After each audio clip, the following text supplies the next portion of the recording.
Hello, क्या आपको भी स्पाइन सर्जरी के बाद जो केयर होती है वो सोचकर आप डरते हैं, या अभी अभी आपकी रिसेंटली स्पाइन सर्जरी हुई है और अब आप जानना चाहते हैं कि हम स्पाइन सर्जरी के बाद कैसी केयर करें? तो मैं हूं doctor Himanshu Gupta, consultant brain and spine surgeon. वैसे तो स्पाइन सर्जरी के बाद आपके जो ट्रीटिंग सर्जन हैं, कंसल्टेंट डॉक्टर हैं, वो आपको सारे टिप्स एंड ट्रिक्स बताएंगे ही। फिर भी आज मैं आपसे जनरलाइज जो केयर होती है स्पाइन सर्जरी के बाद उसके बारे में बात करना चाहता हूँ। तो first and foremost, first 48 to 72 hours यानी पहले 2 से 3 दिन में हमें जो सबसे ज़्यादा ध्यान रखना है वो ध्यान रखना है हमें अपने इंसिशन का, यानी टाँकों का। तो टाँकों के आसपास यदि आपको कोई बहुत ज़्यादा रेडनेस दिखाई दे, या जो टाँकों के आसपास जो स्किन होती है उसके कलर में बहुत ज़्यादा चेंजेस दिखाई दें, या स्किन बहुत ज़्यादा गर्म हो, या टाँकों में से कोई वाटरी डिस्चार्ज हो रहा हो, या कोई ब्लड मिक्स डिस्चार्ज हो रहा हो, तो वो एक मैटर ऑफ कंसर्न है। हमें इमीडिएटली अपने डॉक्टर को इन्फॉर्म करना चाहिए। दूसरा, अगर फीवर आ रहा है सर्जरी के बाद, हल्का फुल्का फीवर पहले 1-2 दिन कॉमन होता है, लेकिन अगर फीवर बहुत तेज़ है और जो आपके इंसिशन है वूंड साइड में पेन भी बहुत ज़्यादा हो रहा है, तो हमें अपने डॉक्टर को नोटिफाई करना चाहिए। दूसरा, उठने बैठने का तरीका। तो जो बिस्तर पे जो उठने बैठने का तरीका है, जो उसको हम कहते हैं, तो you should apply log roll method. Log roll method यानी हमें अपनी बॉडी को, कमर के हिस्से को, कंधे को बिना ट्विस्ट किए एज अ होल पूरा बॉडी को एक साथ करवट देनी है, उसी से उठना बैठना है।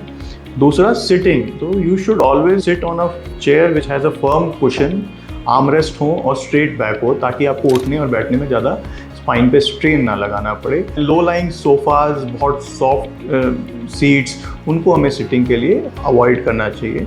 दूसरा, walking is a very important part of your recovery. बहुत लोग सोचते हैं कि सर्जरी के बाद हमें कंप्लीट रेस्ट करना है। नहीं, ऐसा नहीं है। You should at least walk for 5 to 10 minutes 2 to 3 times a day, because walking helps to maintain blood circulation in your lower limbs. और दूसरा, एक सर्जरी के बाद कई बार लंबी सर्जरी के बाद कॉम्प्लिकेशन होता है DVT, उसको हम कंटिन्यूस वॉकिंग और मोबिलाइजेशन से अवॉइड कर सकते हैं। डाइट कैसा लें? Diet, you should take a protein rich diet. Protein rich diet हमारे जो वूंड है उसकी हीलिंग में हेल्प करती है, रिकवरी में हेल्प करती है। You should be well hydrated, take at least 8 to 10 glasses of water और नारियल पानी और any other liquid, so that you are hydrated.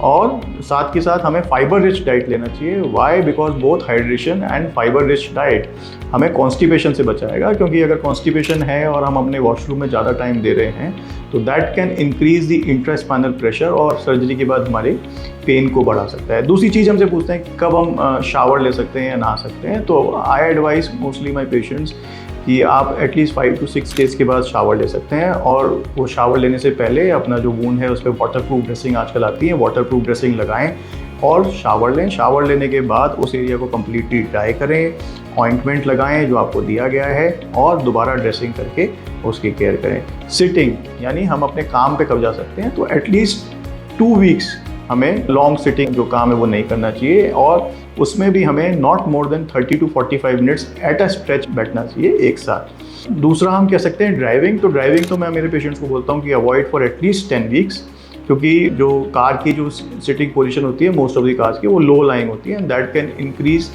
The pain. दूसरा, वेट्स। तो वेट्स भी मैं 10 to 12 weeks तक अवॉइड करने के लिए बोलता हूँ मेरे पेशेंट्स को। और जब वेट उठाते भी हैं तो उसको उठाने का एक तरीका होता है जो आपको हमारी फिजियोथेरेपी टीम या रिहैब टीम सिखाती है उठाने, और not more than 2 to 4 kilos of weight at a time. और क्या करना है, व्हाट टू अवॉइड, उसको मैं BLT कहता हूँ। B से बेंडिंग यानी बेंडिंग फॉरवर्ड अवॉइड करनी है। लिफ्टिंग, L से लिफ्टिंग यानी लिफ्टिंग वेट्स को अवॉइड करना है। T, avoid twisting movements. तो अगर हम ये सब चीज़ें फॉलो करते हैं तो we can have a very good post operative course after spine surgery. Thank you.